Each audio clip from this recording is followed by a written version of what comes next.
शास्त्रों में कहा गया है कि कार्तिक मास में गंगा जी, यमुना जी, गोमती नदी, सरस्वती और कावेरी जैसी पवित्र नदियों में स्नान करना अत्यंत पुण्यकारी होता है। इस महीने में स्नान करने से, दान करने से और व्रत करने से सारे पाप धुल जाते हैं, फिर चाहे वो इस जन्म के हों या फिर पूर्व जन्म के संचित पाप कर्म हो, और पुण्य की प्राप्ति होती है, अपार पुण्य की प्राप्ति होती है। और इसलिए पूरे कार्तिक मास में स्नान किया जाता है, दान दिया जाता है। बहुत से भक्त हैं जो कि व्रत धारण करते हैं, और जो भक्त पूरे कार्तिक मास में स्नान नहीं कर पाते हैं, दान नहीं दे पाते हैं या फिर व्रत नहीं धारण कर पाते हैं, तो ऐसे में कहा गया है कि कार्तिक मास के शुक्ल पक्ष की एकादशी से लेकर और कार्तिक पूर्णिमा तक ये समय पद्म स्नान कहा जाता है। और इस दौरान गंगा स्नान करने से जीवन में समृद्धि और मानसिक शांति की प्राप्ति होती है। शास्त्रों में इसे इतना महत्वपूर्ण बताया गया है कि इसे करने वालों को संसार के सभी पापों से मुक्ति मिलने का वचन दिया गया है। हरे कृष्णा। आपके अपने चैनल धर्म साधना में आपका बहुत बहुत स्वागत है। माँ भगवती दुर्गा की कृपा सदैव आप और आपके समस्त परिवार पर बनी रहे। दोस्तों, आज की वीडियो में आप जानेंगे कार्तिक मास के स्नान, दान और व्रत के नियम के बारे में, और कब से प्रारंभ हो रहा है साल 2025 में कार्तिक मास का स्नान और कब समाप्त होगा। तो सबसे पहले जानते हैं कि कार्तिक मास का प्रारंभ कब हो रहा है और कार्तिक मास का समापन कब होगा। देखिए, कार्तिक मास का प्रारंभ हो रहा है 8 अक्टूबर से, बुधवार के दिन से, और कार्तिक मास का समापन देव दीपावली पर 5 नवंबर 2025 को यानी कि बुधवार के दिन होगा। तो ऐसे में 8 अक्टूबर से 5 नवंबर तक कार्तिक मास है। लेकिन बात करें कि कार्तिक मास का स्नान कब से प्रारंभ करेंगे, तो देखिए कार्तिक मास का स्नान 2 तरीके से किया जाता है। जैसे कि बहुत सारे भक्त हैं जो कि आश्विन मास की शुक्ल पक्ष की पापंकुशा एकादशी से स्नान का प्रारंभ करते हैं, और कार्तिक मास की शुक्ल पक्ष की एकादशी देव उठनी एकादशी पर अपने स्नान व्रत का समापन करते हैं। तो एक नियम तो ये होता है कि एकादशी से एकादशी तक का, और दूसरा नियम भक्त लेते हैं जो कि शरद पूर्णिमा से प्रारंभ होता है, मतलब आश्विन मास की पूर्णिमा से कार्तिक मास की पूर्णिमा तक, देव दीपावली तक। और ज़्यादातर भक्त पूर्णिमा से पूर्णिमा तक का ही नियम लेते हैं, मतलब आश्विन पूर्णिमा से कार्तिक पूर्णिमा तक का। तो अगर आप एकादशी से नियम प्रारंभ कर रहे हैं तब तो 3 अक्टूबर से आपने नियम प्रारंभ कर दिया होगा। अगर भूल गए हैं, नहीं कर पाए हैं, तो 4 अक्टूबर से द्वादशी से भी प्रारंभ कर सकते हैं, ठीक है। और जो भक्त पूर्णिमा से व्रत का नियम लेते हैं, मतलब कार्तिक मास का स्नान व्रत नियम जो होता है वो आश्विन पूर्णिमा से प्रारंभ होता है। लेकिन इस बार की आश्विन पूर्णिमा 2 दिन मानी जाएगी। 6 अक्टूबर को व्रत वाली पूर्णिमा है और 7 अक्टूबर को स्नान दान की पूर्णिमा है। तो जो भक्त कार्तिक मास का स्नान प्रारंभ करना चाहते हैं 7 अक्टूबर 2025 से, आश्विन मास की सूर्योदय कालीन पूर्णिमा से अपने स्नान का, व्रत का, नियम का प्रारंभ कर सकते हैं। अब मान लीजिए कई भक्तों के प्रश्न आते हैं कि कार्तिक मास का प्रारंभ तो 8 अक्टूबर से होगा, फिर क्या हम 8 अक्टूबर से अपने स्नान का, व्रत का, नियम का प्रारंभ कर सकते हैं? देखिए, बिल्कुल कर सकते हैं, मतलब कोई दोष नहीं है अगर आप प्रतिपदा तिथि से भी प्रारंभ करते हैं तो। या फिर कई भक्त ऐसे भी होते हैं जिन्हें पहले से कार्तिक मास के स्नान का, व्रत का, नियम का पता नहीं होता है, और जब वो कार्तिक मास की कथाएं सुनते हैं, महत्व सुनते हैं, तो उनका भी मन करता है कि वो कार्तिक मास का स्नान करें। तो ऐसे भक्तों के प्रश्न आते हैं कि अभी कार्तिक मास प्रारंभ हो चुका है, कई दिन बीत चुके हैं, लेकिन अब हम चाहते हैं कि हम कार्तिक मास का स्नान करें, तो क्या हम अब से कर सकते हैं?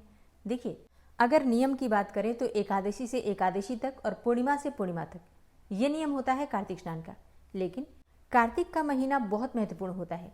मतलब कहा जाता है कि पूरे वर्ष भर में हम जितना भी पूजा पाठ करते हैं, जप तप करते हैं, ध्यान करते हैं, दान करते हैं, उसका फल हमें उतना प्राप्त नहीं होता जितना कि मात्र कार्तिक मास के स्नान, दान और व्रत का फल हमें प्राप्त हो जाता है। तो ऐसे में आपको जिस दिन भी मन में ये आ जाता है कि आज से मैं कार्तिक मास का स्नान करूंगा या फिर करूंगी, तो उसी दिन से आप लोग संकल्प लेकर अपने स्नान का प्रारंभ कर दीजिए, क्योंकि जितने दिन मिल जाते हैं उतना ही अच्छा है। कुछ ना करने से कुछ करना तो अच्छा ही होता है। तो जितना भी दिन आपको प्राप्त हो जाता है उसके अनुसार आप स्नान दान का नियम ले सकते हैं, ठीक है। देखिए, एक तो ये होता है कि आपको पहले से पता है और आप तैयार हैं कि पूर्णिमा से पूर्णिमा तक आपको स्नान करना है, तो ये तो अत्यंत ही श्रेष्ठ है। लेकिन जो भक्त बीच में कथाओं में जुड़ते हैं और उन्हें तब पता चलता है और उनकी इच्छा होती है कि वो स्नान करें, तो बिल्कुल कर सकते हैं, ठीक है।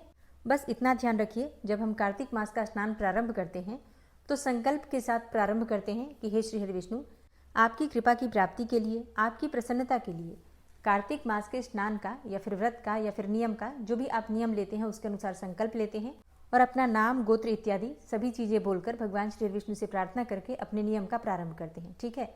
और संकल्प में एक और चीज कही जाती है। संकल्प में भगवान श्री विष्णु से हम प्रार्थना करते हैं कि हे श्री विष्णु, इस नियम का पालन करते समय अगर कार्तिक मास के मध्य में ही मेरी मृत्यु हो जाती है तो भी मेरे कार्तिक स्नान को, व्रत को और नियम को संपूर्ण माना जाए और इस व्रत में, पूजा पाठ में, स्नान दान में किसी भी प्रकार की भूल चूक मुझसे जाने अनजाने हो जाती है तो उसके लिए मुझे क्षमा करें। इस प्रकार से संकल्प लेकर आप नियम का प्रारंभ करते हैं। तो कार्तिक मास का स्नान और व्रत चाहे आप पूर्णिमा पर प्रारंभ करें या फिर एकादशी पर करें या फिर बीच में किसी दिन करते हैं, तो भी आपको संकल्प इसी प्रकार से लेना होता है और पूरी निष्ठा के साथ, भक्ति के साथ इस नियम का हम पालन करते हैं। और नियम कौन कौन सा लेना होता है? देखिए, कार्तिक मास में बहुत सारे नियम होते हैं। कुछ भक्त व्रत करते हैं, कुछ भक्त स्नान करते हैं, कई भक्त सिर्फ दान का नियम लेते हैं, कई भक्त हैं जो कि प्रतिदिन महात्मा और कथाएं सुनने का संकल्प लेते हैं, तो कई भक्त हैं जो कि पुराणों का पाठ प्रतिदिन करेंगे। पूरे कार्तिक मास में इस प्रकार का संकल्प लेते हैं।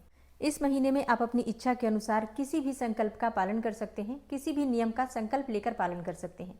जैसे कि पूरे कार्तिक मास में प्रतिदिन तुलसी की पूजा करेंगे एक निश्चित समय पर, तो आप चाहें तो इस प्रकार का तुलसी पूजन का संकल्प ले सकते हैं। तुलसी और शालिग्राम का एक साथ पूजन करेंगे, इस प्रकार का भी संकल्प आप ले सकते हैं। आप चाहें तो प्रतिदिन विष्णु सहस्त्रनाम प्रतिदिन पढ़ना चाहते हैं, इस प्रकार का संकल्प ले सकते हैं। या प्रतिदिन किसी मंदिर में जाकर दर्शन करेंगे, इस प्रकार का संकल्प ले सकते हैं। अगर आपके घर के आसपास कोई पवित्र नदी है तो प्रतिदिन नदी में स्नान करने का संकल्प लेकर आप कार्तिक मास का प्रारंभ कर सकते हैं। और अगर आप कोई ऐसे भक्तजन हैं जो कि लहसुन प्याज खाते हैं, मांस मदिरा इत्यादि का सेवन करते हैं, तो आप चाहें तो पूरे कार्तिक मास में आप इन चीज़ों का त्याग करेंगे, इस प्रकार का संकल्प ले सकते हैं। कई भक्त हैं जो कि पूरे कार्तिक मास में इस प्रकार का संकल्प लेते हैं कि वो चप्पल नहीं पहनेंगे। कई भक्त हैं जो कि नए वस्त्र धारण नहीं करते हैं।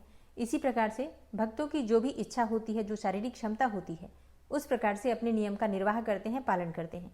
पूरे कार्तिक मास में आप दीपदान का नियम ले सकते हैं, जैसे कि मंदिर में जाकर दीपदान करेंगे या फिर कोई देव वृक्ष है तो वहां जाकर प्रतिदिन शाम को दीपदान करेंगे, तुलसी के पास दीपदान करेंगे। आप ऐसा भी कर सकते हैं कि प्रतिदिन नियम से 11 दीपदान करेंगे किसी मंदिर में या फिर देव वृक्ष के पास, या फिर 5 दीपदान करेंगे, 21 दीपदान करेंगे, मतलब दीपों की संख्या निर्धारित करके और पूरे कार्तिक मास में इस प्रकार का दीपदान का नियम ले सकते हैं।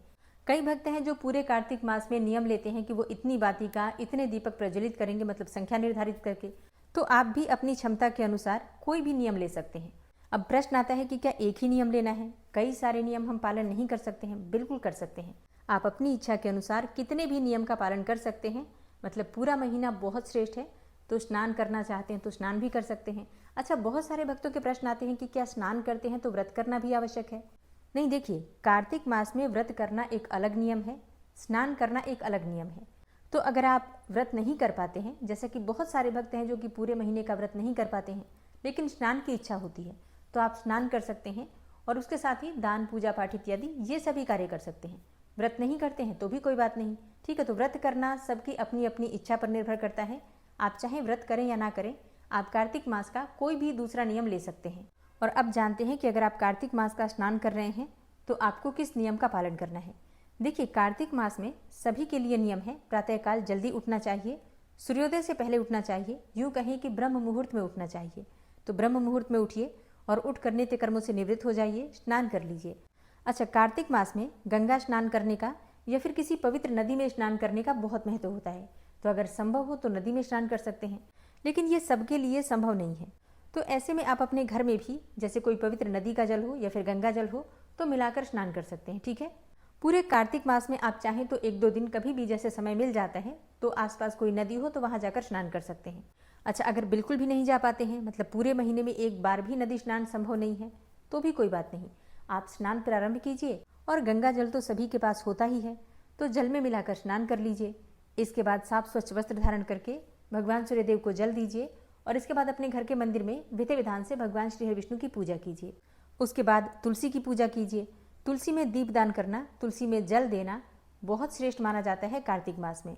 तो इस महीने में, मतलब कार्तिक मास में, भगवान सूर्यदेव की आराधना और भगवान श्री हरि विष्णु की पूजा, इसके साथ ही तुलसी महारानी की पूजा, ये अत्यंत श्रेष्ठ माना जाता है। और सुबह की पूजा पूरी करने के बाद आपको दान करना होता है। आप दान किस चीज़ का करें? देखिए, दान आप किसी भी वस्तु का कर सकते हैं। अन्न का दान कर सकते हैं, वस्त्रों का दान कर सकते हैं, जल का दान कर सकते हैं, फल का दान कर सकते हैं, मिठाइयों का दान कर सकते हैं, मतलब जो भी आप चाहें दान कर सकते हैं। अब अगला प्रश्न होता है कि क्या प्रतिदिन हमें एक ही चीज़ का दान करना होता है? क्या चीज़ें बदल बदल कर दान नहीं कर सकते हैं? जैसे कि आज कुछ दान करते हैं फिर कल किसी और चीज़ का दान करें। हाँ, बिल्कुल कर सकते हैं। आप अगर चाहें तो प्रतिदिन अलग अलग वस्तुओं का दान कर सकते हैं। जैसे कि किसी दिन अनाज दान कर दीजिए, किसी दिन आप फलों का दान कर सकते हैं, कभी सब्जियों का दान कर दीजिए। और जैसे अनाज का भी आपको दान करना हो तो प्रतिदिन अलग अलग अनाज का दान आप कर सकते हैं। जैसे कभी चावल का दान कर दीजिए, किसी दिन आटा का दान आप कर सकते हैं, इसी प्रकार से, ठीक है। पर जो भी हम चीज़ें दान करते हैं ना, उसके साथ दक्षिणा आवश्यक होती है। तो प्रतिदिन आप जो भी दान करते हैं उसमें कुछ पैसे दक्षिणा के स्वरूप में ज़रूर होने चाहिए।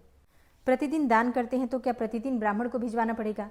नहीं, देखिए, अगर आप अन्न का दान करते हैं, मतलब अन्न का दान निकाल रहे हैं, तब तो आप किसी जगह रख दीजिए, एक जगह एकत्र करके, और फिर जब कुछ मात्रा में इकट्ठा हो जाता है फिर आप दान कर सकते हैं। चाहे तो पूरे महीने का एक बार इकट्ठा करके एक जगह रखिए, फिर कार्तिक मास की पूर्णिमा पर दान कर सकते हैं, ठीक है, क्योंकि वो खराब होने वाली वस्तु नहीं है। लेकिन मान लीजिए कि आप सब्जियों का दान करते हैं या फिर फलों का दान कर रहे हैं, तो फिर ये चीज़ें तो खराब हो जाती हैं बहुत जल्दी।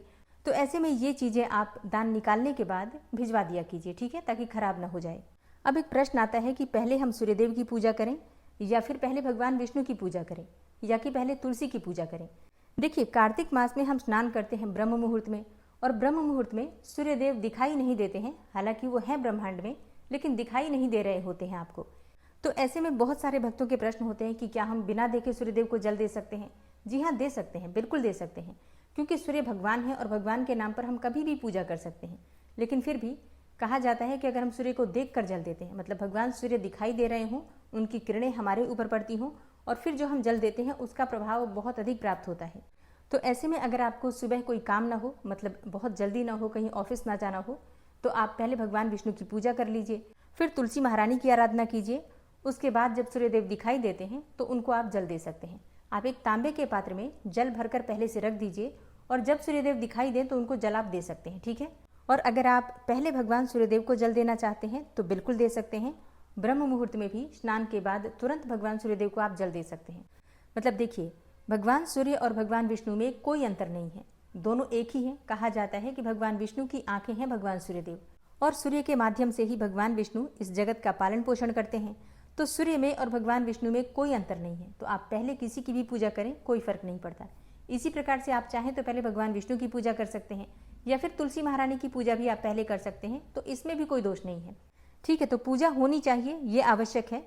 आप इतना भ्रम में मत पड़िए कि पहले किसकी पूजा करें, बस इतना ध्यान दीजिए, पूजा समय पर होनी चाहिए। ब्रह्म मुहूर्त में उठ जाइए, उठकर स्नान करके और पूजा कर लीजिए।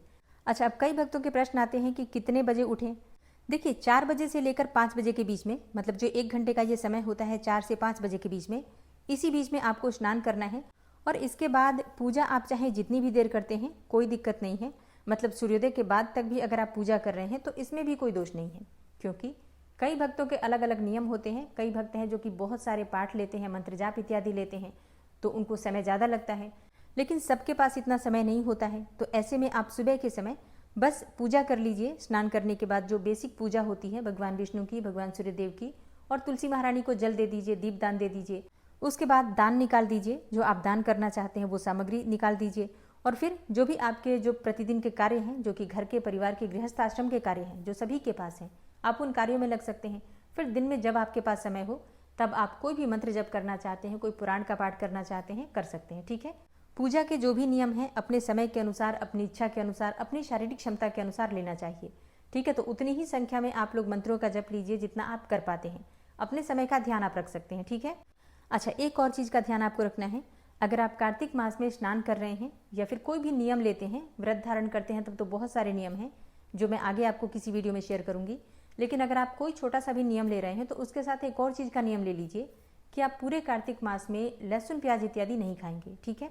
और मांस मदिरा तो बिल्कुल भी नहीं खाना है।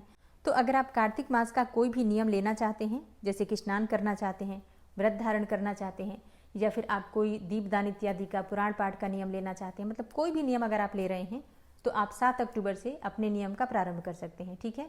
और कार्तिक के महीने में तुलसी पूजा किस प्रकार से करें, शालिग्राम की पूजा किस प्रकार से करें, भगवान विष्णु की प्रसन्नता के लिए कौन सा उपाय करें, भगवान सूर्यदेव को जल किस प्रकार से दें, इसकी जानकारी अगर आपको चाहिए तो आने वाली वीडियो ज़रूर देखिए। और हाँ, व्रत किस प्रकार से धारण करना है, व्रत के नियम क्या होंगे, व्रत में क्या खाना है, क्या नहीं खाना है, ये सारी जानकारी भी आपको आने वाली वीडियो में मिल जाएगी। और इसके अलावा भी अगर आपका कोई प्रश्न हो तो कमेंट बॉक्स में लिख दीजिए, जल्दी ही आपके प्रश्नों के उत्तर आपको मिल जाएंगे, किसी भी वीडियो के माध्यम से, या फिर कमेंट बॉक्स में भी आपके प्रश्नों के उत्तर आपको मिल जाएंगे। ये वीडियो आपको कैसी लगी कमेंट बॉक्स में ज़रूर बताइए।